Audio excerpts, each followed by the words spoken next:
Continúa informándote con nosotros. Ahora presentamos 11 Noticias, Emisión Meridiano.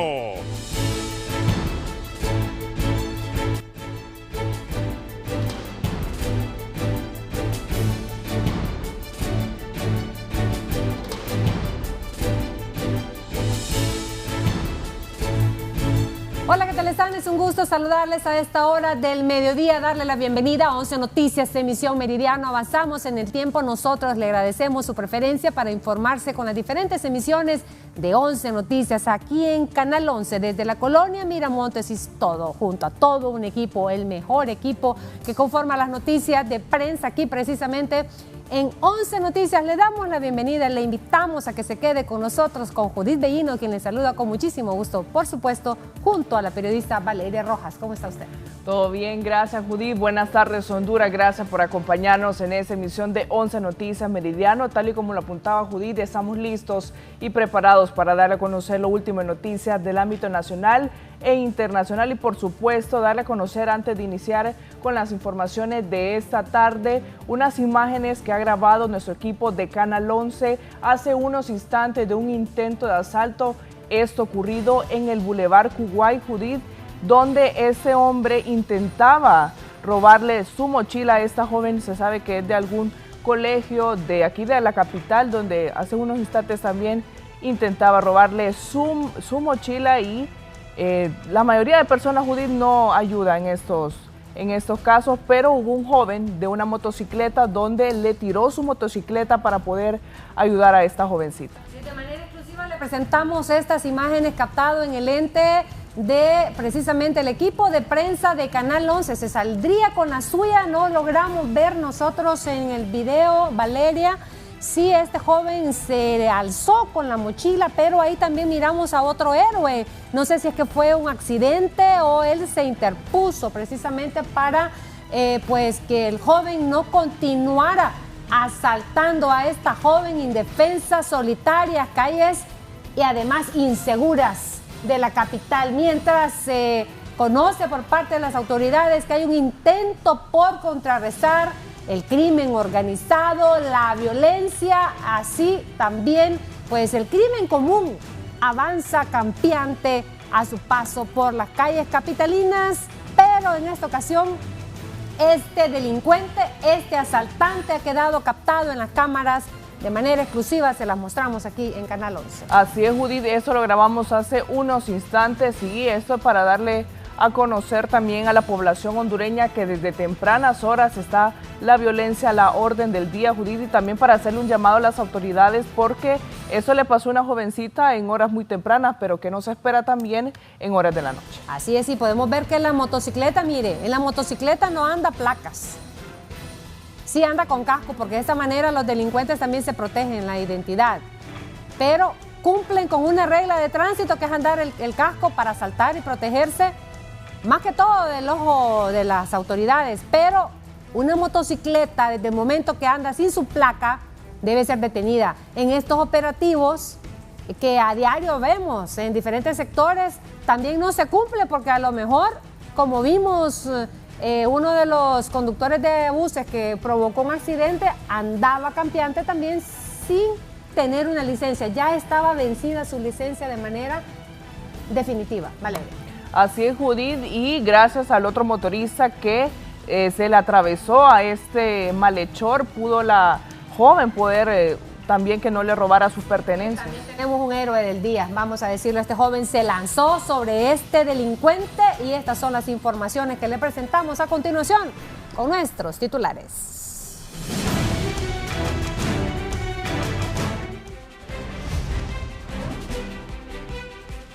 Esta tarde en 11 Noticias, Emisión Meridiano, rueda la cabeza del director del Hospital General del Progreso. Aún no hay nombramiento oficial. Policía Nacional desarticula banda de asaltantes de viviendas en Choloma Cortés.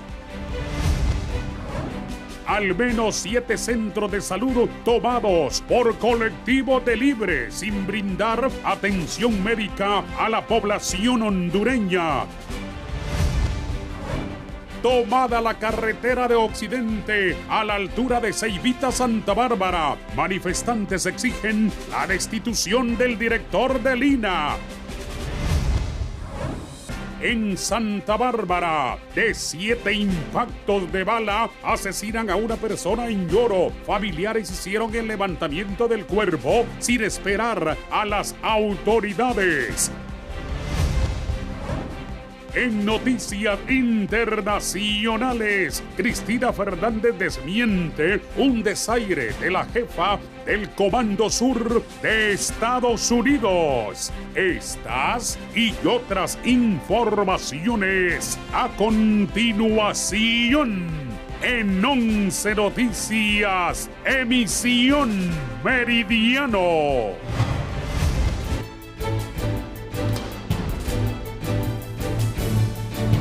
Damos inicio de inmediato a la información haciendo un contacto totalmente en vivo y en directo con el periodista Gerardo Ramos, quien se encuentra desde la zona industrial de nuestro país, específicamente allá en Progreso Lloro, donde ya se conoce que rodó la cabeza de el director del centro hospitalario de El Progreso Lloro.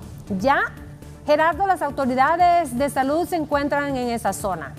Ya se conocen nombres, se barajan los nombres de algunas personas que podrían ocupar este puesto, pero también se conoce que se tienen que cumplir las exigencias que mantenían ocupado este centro hospitalario. Tiene que ser alguien de Libre forzosamente, no una persona, digamos, capaz de cualquier partido, sino alguien, un militante del Partido Libertad y Refundación. Adelante, Gerardo, con usted.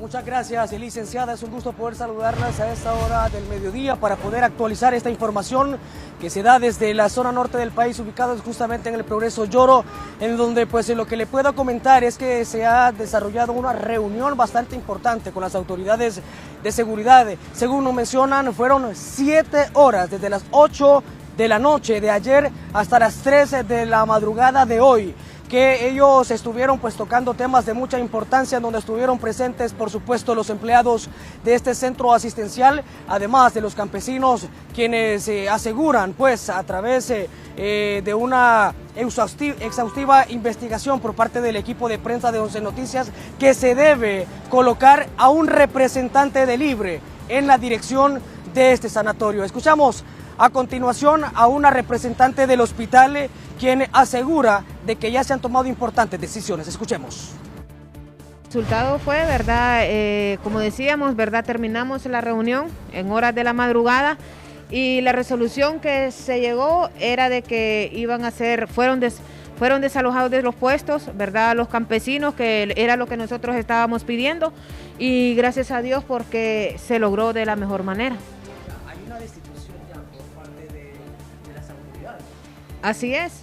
Ellos como políticos, ¿verdad? La viceministra y el abogado Menocal tomaron la decisión de poder quitar de estos puestos a estas 3 personas, como lo era el director, administrador y jefe de personal. ¿Cómo toman ustedes esta decisión? Prácticamente, si es para mejorar esta problemática, que ellos como políticos lo tomaron bien, decidirlo así, nosotros no podemos, ¿verdad? Tratar de decir no, porque nosotros somos una organización apolítica y lo que ellos deciden esperamos que haya sido lo correcto. Sí, la verdad que él trató de hacer su trabajo de la forma correcta, pero como le digo, ellos entre políticos tenían algunos desacuerdos, pero lo que nosotros planteábamos en las asambleas informativas era de que los campesinos nos desalojaran la institución y nos dejaran trabajar.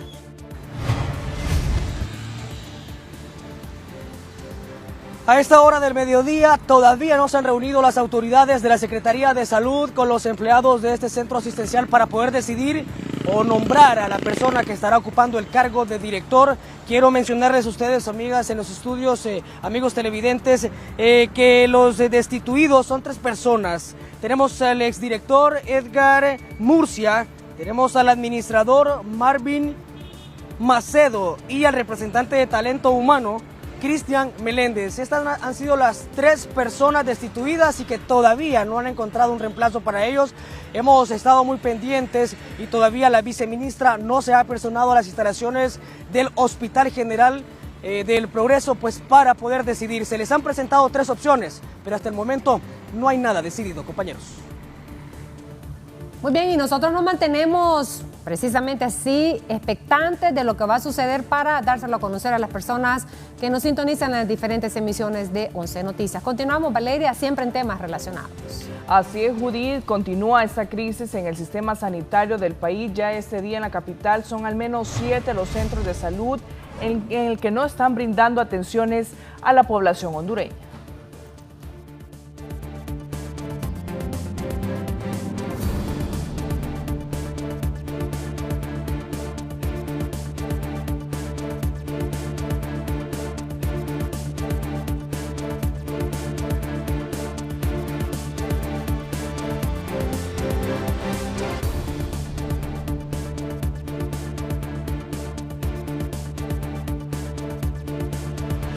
Toma se debe a la exigencia de nosotros pueblo, acompañar los colectivos del Libre y el personal de salud, exigiendo la destitución de la doctora Maya por la incapacidad de abastecer de los insumos necesarios a los centros de salud, puntualmente medicamentos. Pero la protesta por estas deficiencias en insumos de los centros de salud viene desde hace más de una semana, que primero estaba en el Alonso Suazo, Metropolitana se tomó, se intentó negociar, no hubo respuesta alguna, nos vimos en esta necesidad de tener que tomar los centros de salud. En apoyo tenemos 3 de Mayo, el Carrizal, Divagna y San Francisco, y Islas Cruzitas. Vean ustedes, jugando con la salud del pueblo, y algunos pues militantes del Partido Liberal de Honduras aseguran que hay falta de capacidad para tomar decisiones o para gobernar, y por eso se está dando este tipo de situaciones. Tomados los centros de salud, tomas de carreteras, están también anunciando que hay aquí en el occidente del país. En unos instantes estaremos haciendo un contacto con el periodista Donaldo Rodríguez para que nos dé el detalle ahí en Santa Bárbara, pero según liberales, esto es lo que está pasando. No hay capacidad para gobernar. Adelante con usted. Gracias, compañeros. En el estudio de 11 Noticias me acompaña don Lino Tomás Mendoza, dirigente del Partido Liberal de Honduras. Protestas por doquier, un caos que se vive en nuestro país. ¿Qué opinión le merece? ¿A qué se debe esto, don Lino? Fundamentalmente se puede sintetizar en pocas palabras: incapacidad para gobernar. Creo que Libertad y Refundación no tenía cuadros preparados, ni un plan de gobierno de acuerdo a la realidad y al presupuesto del Estado para resolver los grandes problemas de Honduras, y no ha nombrado en la mayoría de los puestos a profesionales capaces. Más creo que se ha dedicado a resolver el problema del activismo político, y el activista político tiene como fin resolver sus problemas personales o familiares y se olvida del fin del gobierno, que es hacer el bien común, una planificación para combatir los grandes males sociales. ¿De qué manera se está afectando el gobierno? Hoy se han visto como una gran cantidad de protestas. Bueno, se afecta a la sociedad. El gobierno tiene que empezar a dar respuestas, pero vemos las reacciones de muchos funcionarios que más bien parecieran activistas políticos que tratando de dar una respuesta o una solución a esa problemática que generan los diferentes sectores de la sociedad. ¿Y cree usted que se aproxime alguna solución o ve voluntad en solucionar esto? Debe haber voluntad, o sea, el ejercicio del poder es para resolver esos grandes problemas. Ojalá no sea para generar anarquía y provocar otra crisis social. Lo que necesitamos son grandes respuestas para transformar la sociedad. ¿Y cree usted que haya grupos interesados en generar un boicot, como dicen desde el oficialismo? En política se puede dar de todo. Las expectativas son de diferente forma. A veces dentro del mismo partido de gobierno puede resultar esa anarquía. Sí, ahora, por el bien de los hondureños, don Lino, se espera que esta situación pueda solucionarse. Es que las expectativas que generó Libertad y Refundación, el voto contra la dictadura de Juan Orlando y del Partido Nacional, generó expectativas de que un cambio era necesario. El problema es que no se está dando esos cambios y el gobierno está dedicándose a administrar crisis, con índices de pobreza arriba del 70%, de indigencia arriba del 50%, con un desempleo extraordinario, y no ve usted programas de gobierno, andan repartiendo bonos solidarios sin tener resultados, más para resolver el problema personal. Don Lino Tomás Mendoza, dirigente del Partido Liberal de Honduras, hablando con nosotros sobre esta crisis que se ha evidenciado no solo hoy, sino que hace varios días se viene viendo una situación difícil de protestas en el país. Con este informe, compañeros, retornamos con ustedes hasta el estudio principal. Gracias, Fernando, por esta información. Mientras tanto, nos enlazamos en directo con René Amaya hasta Casa de Gobierno, porque las autoridades están brindando conferencia de prensa a esta hora del mediodía. René, adelante. Muchas gracias. En este preciso momento, doña Yulisa Villanueva y el gerente de Hondutel están dando, o de Conatel, están dando todos los detalles en torno a este plan para poder recuperar la situación de los centros penales de nuestro país. Escuchamos a Yulisa Villanueva. En el mes de marzo, la presidenta declaró un estado de emergencia en el sistema carcelario nacional.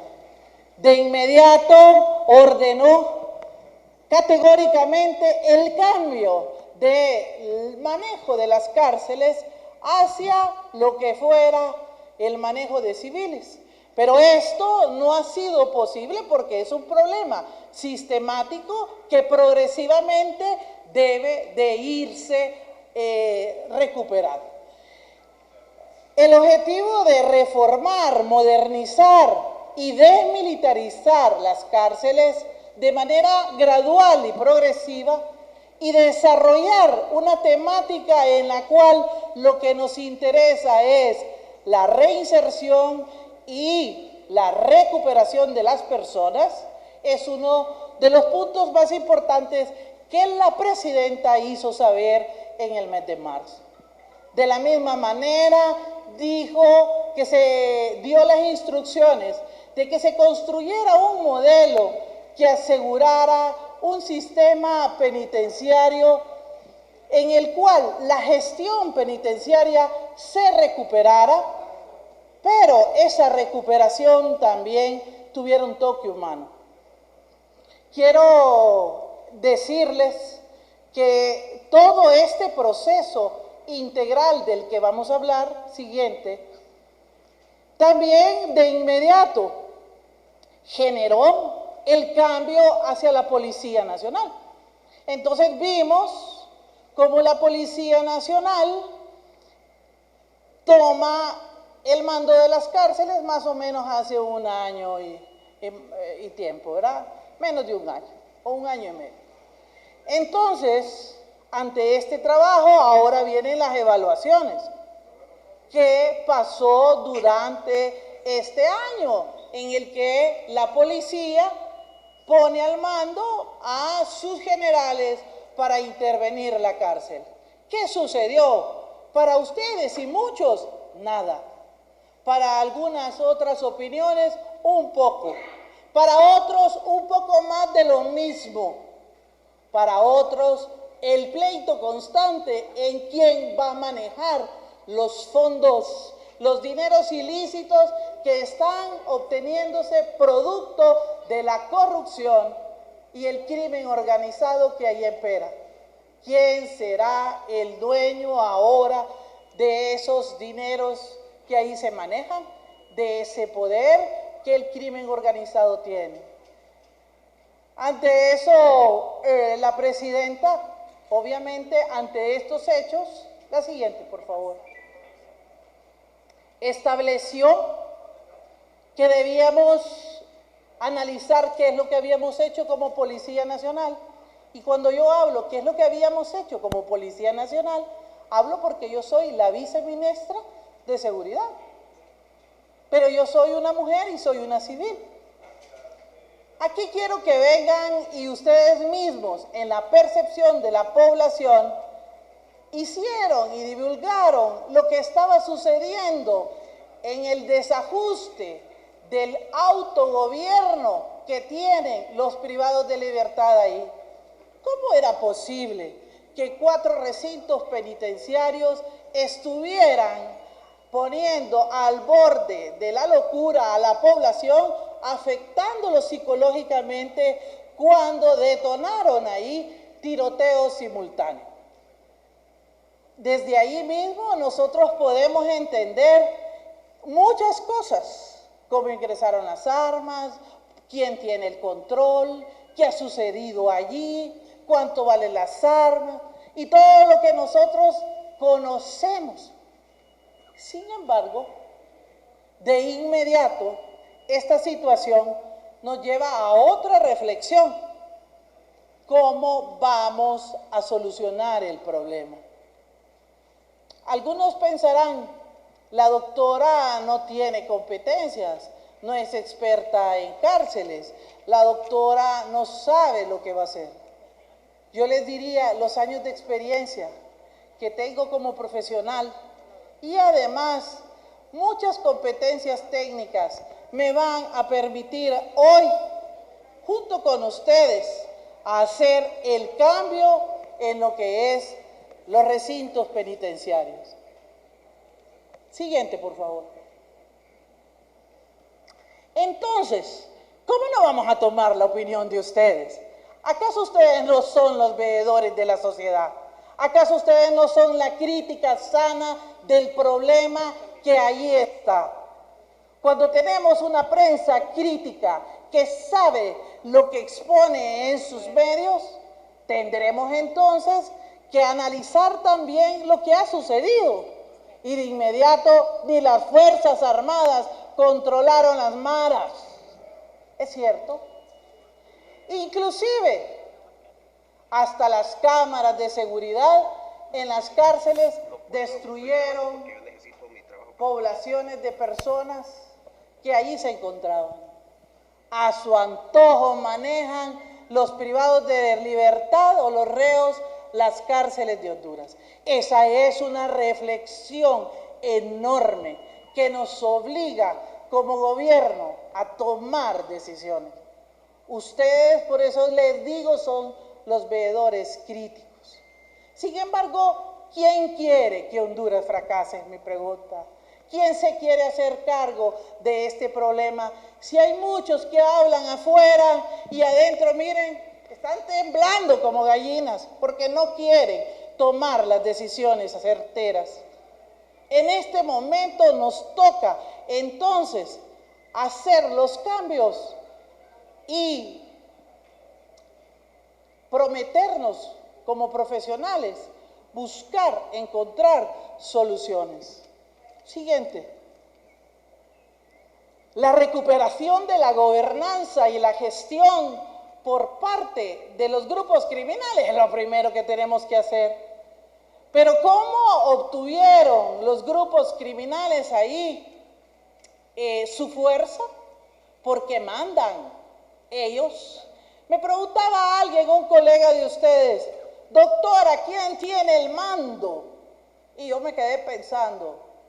Y les dije, ¿tienen el mando aquellos o ustedes? Hay un mando parcial dependiente de cuál recinto penitenciario es, de qué tan dificultoso es, de qué tan hacinado es, de qué tanta o poca tecnología tiene. Y sobre todo quiero reconocer el recurso humano que sea el que maneja esta situación. Si los recursos humanos son recursos corruptos, parcialmente corruptos, o no entienden que definitivamente la corrupción y el crimen organizado están juntos, nunca vamos a acabar con el problema. La crisis penitenciaria está de la mano del crimen organizado y se agudizó en los últimos, ya va a decir la doctora que los últimos 12 años. Eso pensará la prensa. Y yo les voy a decir, son décadas de décadas en las cuales este problema se ha heredado. Y si lo sabemos, ustedes dicen, alguien decía hoy, yo los escucho, decía, es que primero hay que hacer esto, hay que hacer un diagnóstico situacional. Ustedes lo ponen siempre y hay que ver qué es lo que nos están diciendo. A su antojo viven, sí, probablemente en las cárceles más hacinadas, y esto es frecuente verlo. El encarcelamiento por sí solo no es suficiente para abordar el problema, ya que fortalece a las organizaciones criminales. Del mismo modo, vamos a hacer un planteamiento aquí de 10 puntos, pero no solo son 10, son muchos. Vamos a hablar del decálogo de intervención de emergencia. Si acaso no me escuchan hablar de los menores infractores, aquellos que estén aquí, no crean que se me han olvidado. Quiero decirle de anticipo que los menores infractores también son un punto de interés en todo el tema punitivo. Siguiente. Yo quiero comentarles algo. Cuando uno estudia y analiza qué es lo que tiene la cárcel, y todos sabemos que ahí está el crimen organizado, quisimos hacer una revisión de cuál es el crimen organizado que está dentro de las cárceles. ¿Cuál es el de nosotros? ¿Y cuál es el que tienen otras cárceles de otros lados? Y encontramos entonces que las estructuras que operan en el crimen organizado, ustedes mismas le pueden dar un check y me van a decir sí o no. Carcelarias internas son las que se forman por las lógicas presiones que suelen controlar las economías criminales. Carcelarias narcotraficantes, carcelarias internas y externas, aquellas que entran, que están adentro y que reciben mandos de afuera y hacia adentro. Todo eso que dice la bibliografía internacional lo tenemos nosotros. Siguiente. Las carcelarias ideológicas, por supuesto, donde yo soy de X pandilla y voy a morir en X pandilla y me voy a pelear con la otra pandilla.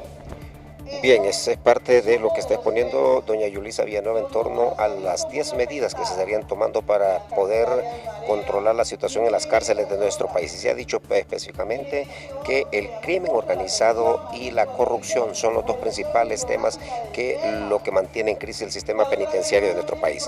Pausa comercial, ya venimos.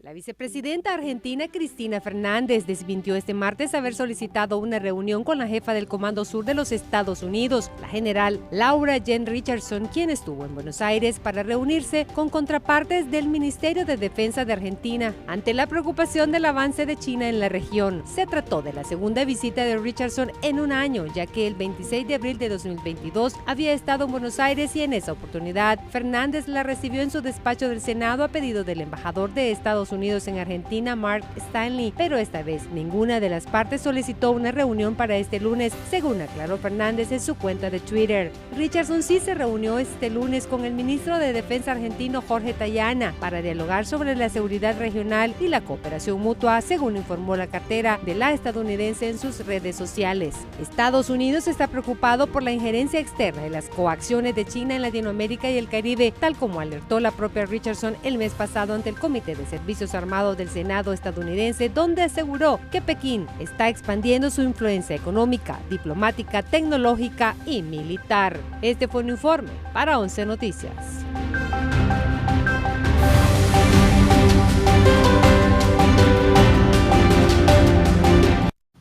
Continuamos con más de 11 Noticias, emisión Meridiano, y a esta hora tenemos recomendaciones de parte de Cable Color y que la llegada del verano sea tan rápida como tu conexión. Adquiere tu paquete Tu Play de 50 megas a tan solo $30. Contáctanos llamando al 2263-1010. Cable Color, una empresa regional 100% hondureña. Y también le damos a conocer y le recomendamos Botanica World Vista, que es un producto natural europeo que mejora la visión y el cansancio en los ojos, previene cataratas, glaucoma y retinopatía diabética.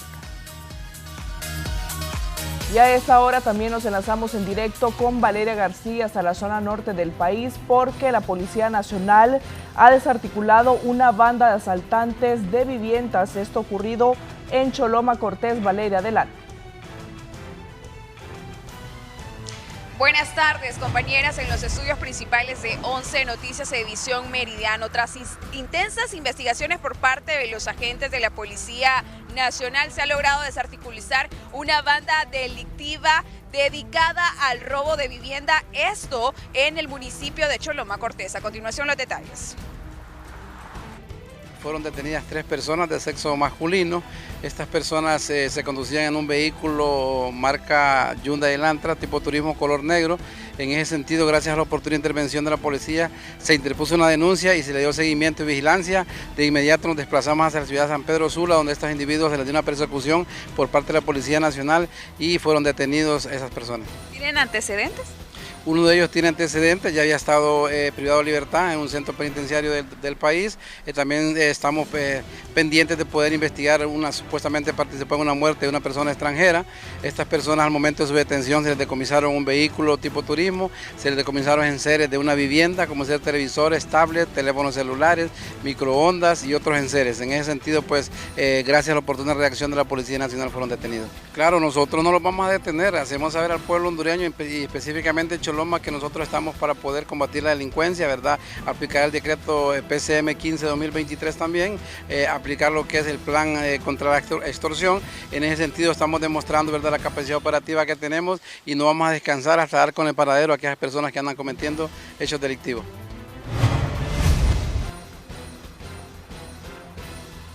Bueno, y según información preliminar que han podido brindar los agentes policiales, estos individuos estarían ligados a los asaltos suscitados en el sector de Río de Piedras de la ciudad industrial. Desde la zona norte del país, yo retorno con ustedes a los estudios principales de 11 Noticias. Muy bien, Valeria, muchísimas gracias. De inmediato le damos a conocer noticias de última hora. Última hora. Última hora. Un cuerpo en un costal ha sido encontrado en calle de San Pedro Sula. Específicamente nos informa el periodista Gerardo Ramos. Adelante con usted. Muchas gracias, compañeras. En los estudios principales de 11 Noticias seguimos informando desde la zona norte del país. De última hora comentarles que se ha suscitado un hecho violento aquí en esta zona de San Pedro Sula. Estamos ubicados en la primera calle, justamente media cuadra abajo de la circunvalación, donde los agentes policiales han encontrado un cuerpo de una persona encostalada. Indagamos un poco ya con las autoridades policiales, quienes nos han detallado que la persona no ha podido ser identificada, pero que ya la Dirección Policial de Investigaciones ha empezado el trámite de investigación para poder identificar a esta persona. Lo que le podemos comentar hasta este momento es que esta situación no es nueva en nuestro país. Recordemos lo que sucedía hace unos cuantos años, en el año 2021, con este tipo de actividad delictiva que, bueno, se dejaba ahí un misterioso mensaje de los criminales a estos cuerpos encostalados. Hasta el momento no le podemos brindar mayor información, sin embargo, las autoridades policiales se han apersonado hasta este lugar y ahí podemos mostrar detalles de lo que se vive en la escena del crimen. Ya se ha instalado pues por parte de la Policía Nacional la respectiva cinta de precaución aquí en el lugar. Como ustedes pueden ver, es un saco bastante grande, color verde, un poco sucio. Según nos han comentado algunas personas que se encontraban aquí en el lugar, lo que ellos han comentado pues es que desde muy temprano el saco se encontraba ahí. Las autoridades pues de forma predeterminada han mencionado de que probablemente desde horas de la madrugada este saco pues fue tirado básicamente a la orilla de esta calle. Esto es lo que podemos compartir a esta hora del mediodía, compañeros, nuevamente con ustedes. Gracias, Gerardo, por este informe desde la zona norte del país, pero la violencia continúa y es Mario Cano que nos da a conocer que de 7 impactos de bala han asesinado a una persona, esto en Lloro. Muchas gracias. Buenas tardes. Un gusto saludarles a través de 11 Noticias. Lamentablemente, en las últimas horas ha sido asesinado un hombre de 64 años de edad. Respondía en vida a José Gilberto Martínez Cardona, más conocido como Chacho, quien fue asesinado cuando se dirigía de su casa de habitación a la terminal de buses de Olanchito para viajar hacia Tocoa, especialmente a la Dirección Policial de Investigación DPI. Según trasciende, dos individuos en motocicleta lo interceptaron cuando venía caminando por el bulevar Eddie Acosta de esta ciudad de Olanchito y sin mediar palabra le dispararon. Según vecinos, se escucharon al menos 7 detonaciones. Sus familiares, desesperados, tomaron el cuerpo ya sin vida y lo subieron a un vehículo y lo trasladaron hacia su casa de habitación en la colonia 15 de septiembre para el velatorio, ya que las autoridades, en este caso el Ministerio Público, no se hacían presente. Lo que podemos compartir: José Gilberto Martínez Cardona, de 64 años de edad, es la víctima en esta ciudad de Olanchito, donde la ola de criminalidad continúa en aumento. Regresamos a los estudios de 11 Noticias. Buenas tardes.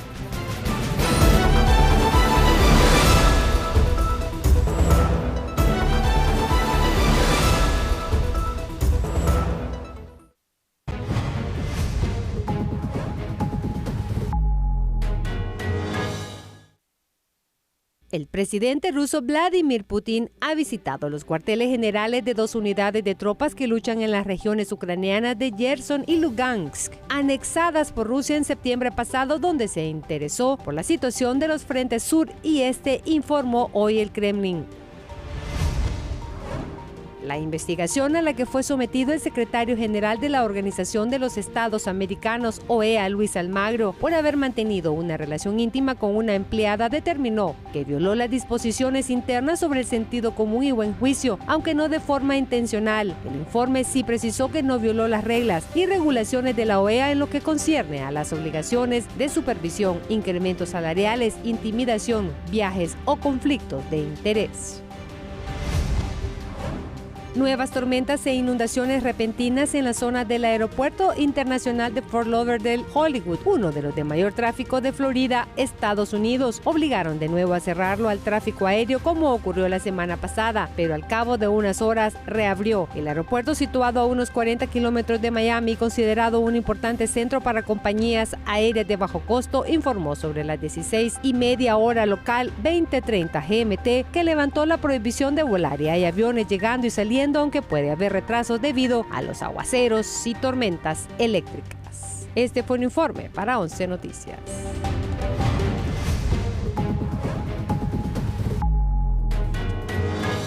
Continuamos con más de 11 Noticias. En temas económicos nos enlazamos con Víctor Valladares, que nos da a conocer información acerca de lo que ha dado a conocer Marlon Ochoa, el ministro del Azar, donde él manifiesta y asegura que las familias más ricas del país solo pagan 3 centavos por cada 100 lempiras que reciben. Adelante, Víctor, con más detalles. Gracias, compañeros en los estudios televidentes de 11 Noticias. A propósito de estos nuevos mensajes que ha posteado el titular del Servicio de Administración de Rentas, me acompaña Cristian Duarte, él es subdirector del SAR. Cristian, ¿qué podemos compartir con la ciudadanía? Lo que podemos compartir es que, a la par de que durante estos últimos 12 años se profundizaron los sistemas de exoneraciones fiscales para un pequeño número de empresas, también se promovieron una serie de brechas, de escudos, de mecanismos de opacidad para que grandes capitales ocultaran su riqueza en el territorio nacional y en el extranjero.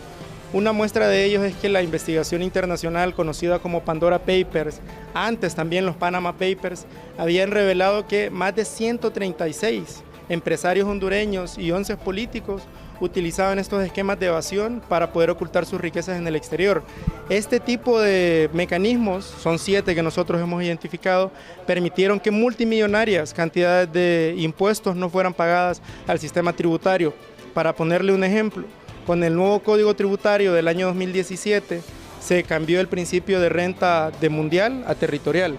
Somos el único país del mundo que ha hecho ese retroceso. No hay ningún otro país en el mundo. Esto permitió que 503 personas y empresas con grandes capitales que tienen actividades económicas en el exterior dejaran de pagar impuestos por un monto de 57.000 millones en los últimos 5 años. Eso es exorbitante. Hay otro tipo de medidas que se implementaron, como el secreto bancario. Con los cambios en las normas se permitió que únicamente a través de una orden judicial o con una cantidad excesiva de detalles sobre las transacciones financieras, nosotros pudiéramos acceder a información bancaria. Somos uno de los 5 países de América Latina que necesitamos una orden judicial para poder acceder a información financiera. El resto del mundo incluso tiene acceso automático y directo a los sistemas financieros, porque de esa forma alimentan sus sistemas de gestión de riesgos.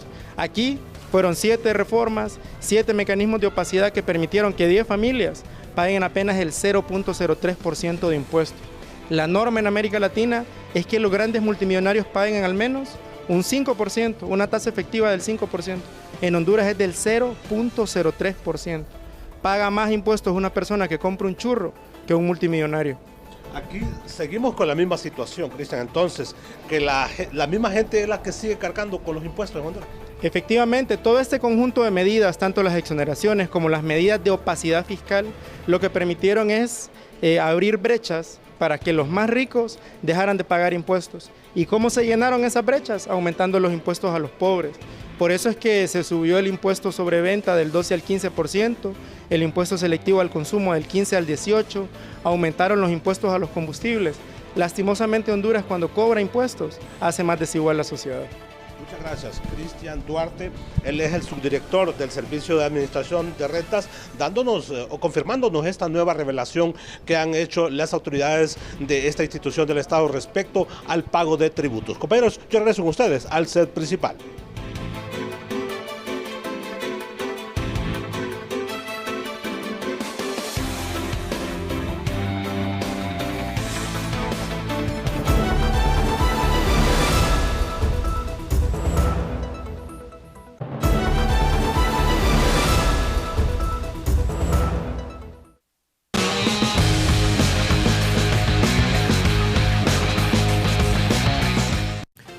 Señoras y señores, ¿qué tal? ¿Cómo están? En este momento estamos en vivo y en directo desde un hotel en la capital de la República, en donde se efectúa el Congreso de la Federación de Fútbol de nuestro país, el Congreso de la FENAFUT, que es convocado para elegir nuevas autoridades, se suponía, pero seguimos con las mismas autoridades y por unanimidad. Ronald Zelaya, Ronald, ¿qué tal? Buenas tardes. Cuéntame cómo está desarrollándose este proceso en este escenario en Tegucigalpa. Por unanimidad, son dioses del Olimpo que son, bueno, inmaculados como para elegirlo. Cuéntame, buenas tardes. Correcto, así es, mi gallo. Muy buenas tardes a todos nuestros amigos de Deportes TV11. Así, estamos desde el lugar de los hechos, aquí en un hotel aquí en la ciudad de Tegucigalpa. Se hizo el 20º Congreso referente a quién será el presidente, quién va a ser el mandatario, quién será el encargado de llevar estos 4 años el fútbol hondureño.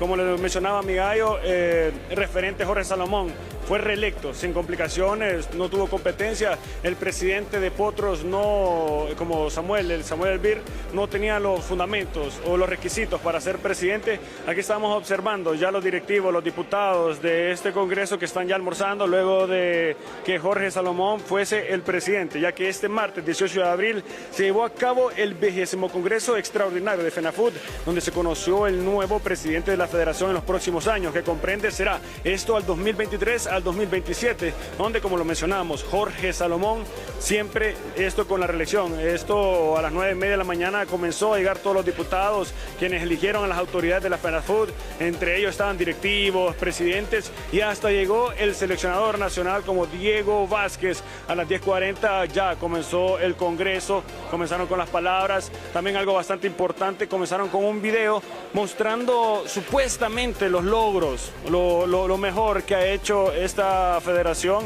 que hay que mencionar de que han sido fracasos en no clasificar a los mundiales y solo sacando pecho de lo que pasó en los Juegos Olímpicos en Brasil 2016. También bastante importante mencionar que la planilla está conformada por Jorge Salomón, que es el presidente, Juan Saibe, vicepresidente, y los integrantes como Juan Melgar, Estela Maradiaga, Alvin Lone, Oscar Velázquez, Carlos Galeano, Ricardo Zúñiga, Juan Santos, Jolly Muñoz, asimismo José Mejía, que será el secretario de la federación.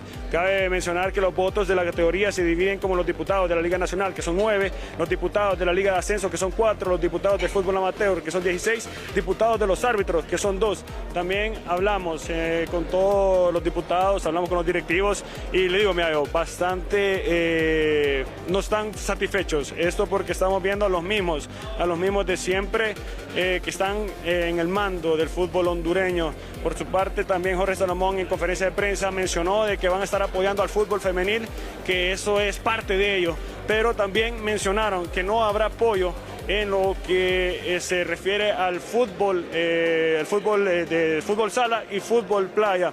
Entonces este contacto me hallo referente a todo lo que pasó en las elecciones de la federación, que Jorge Salomón estará en mando hasta el 2027. Bueno, gracias Ronald. ¿Fue electo unánimemente o hubo alguien valiente, con vergüenza, que dijese no, esto no puede seguir? No, mira, todos, hasta el diputado de los árbitros, Oscar Moncada, lo mencionó. Solo venimos a levantar la mano porque no hay alguien diferente, no hay otro apoyo en respecto a la Federación Nacional de Fútbol. Bueno, qué desgracia. Para Honduras, no le pidan peras al olmo si vamos a tener los mismos de siempre, la misma generación que nos dejó Callejas. ¿Qué hizo el abogado Mejía por el deporte? Más que aguantarle cuando Pedro se esté echando los habanos en el palco, sencillamente, y no ha dirigido pero ni un equipo de barrio. Van hasta el 27 con 5. El secretario tiene 1.300 de sueldo y también tiene chamba como asesor del Consejo Hondureño de la Empresa Privada. Bequitas y los viáticos. Las bequitas consisten en unos 5 o 6 viajes a Suiza y a congresos de FIFA con $2.000 diarios de viáticos, más hotel 5 estrellas y limusina. Este es el esquema de la Federación de Fútbol que desgraciadamente nos hereda. Y ante todo, amigos televidentes, no toman decisiones. O sea, las decisiones no las va a tomar Salomón como no las ha tomado. No se va a cambiar técnico, se seguirá en lo mismo, más de lo mismo y peor, porque en la Copa Oro vamos a venir como el perro con el rabo metido entre las patas. Sencillamente, desgraciadamente hemos elegido a un par de incapaces mandaderos de intereses económicos que son los que les interesa controlar el fútbol, no mejorarlo, que es una desgracia en nuestro país. Lastimosamente, este es nuestro Honduras, desgraciadamente, y en el fútbol se han negociado también comisiones de disciplina. Ahora me la das a mí, que yo voy a controlar para evitar los castigos. La comisión de arbitraje sin moral, benigno, que le dio un campeonato a Olimpia, ahora se los da también en la mesa y en el juego. Y como árbitro va a cursos de entrenadores, solo por ir a conocer Europa y otros lados del mundo. O sea, es una sinvergüenzada lo que tenemos inquistado en el esquema deportivo de nuestro país. Y él sencillamente ha sido un mandadero de las élites que controlan el deporte del fútbol en nuestro país. Desgraciadamente, cuando los mandados se mandan a tontos, los mandados salen tontos, desgraciadamente, para nuestro país. Qué desgracia, qué pecado estaremos pagando. Votaron 16 por las regionales, los Rangers, que eso se pagan con dinero directo. Ellos piden pisto directo. Hubo alguien en el esquema de elecciones que tenía, que les vendió la grava que venía desde la entrada a Copán para los 6 proyectos que se han perdido en la administración Callejas, Chandito Guillén y ahora con Jorge Salomón. Liga Nacional aporta 10 diputados, 6 del sector de la segunda división, que no llega ni a Chiclera como organización deportiva. Árbitros 2 y entrenadores 2, 36. Así es que todo lo que sucede en nuestro fútbol de ahora en adelante, igual que en el fútbol internacional, con este mafioso que lleva ya más de 3 periodos al comando de FIFA y hablaban de Blatter, pues aquí lo mismo nos recetan, la misma gente tendremos y los mismos incapaces manejando el fútbol de nuestro país, porque también pasan por sinvergüenza, porque si uno tuviese vergüenza no estaría haciendo esos papelones que están haciendo ellos, el mandado a los demás. Es una desgracia, pero bueno, ni modo. que Dios nos agarre confesados. Con permiso, Judith. El gallo de los deportes.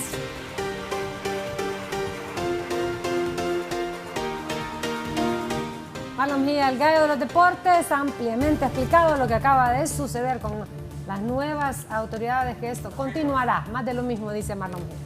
Así es, y con eso finalizamos esta emisión de 11 Noticias. Gracias por acompañarnos. Que estén bien.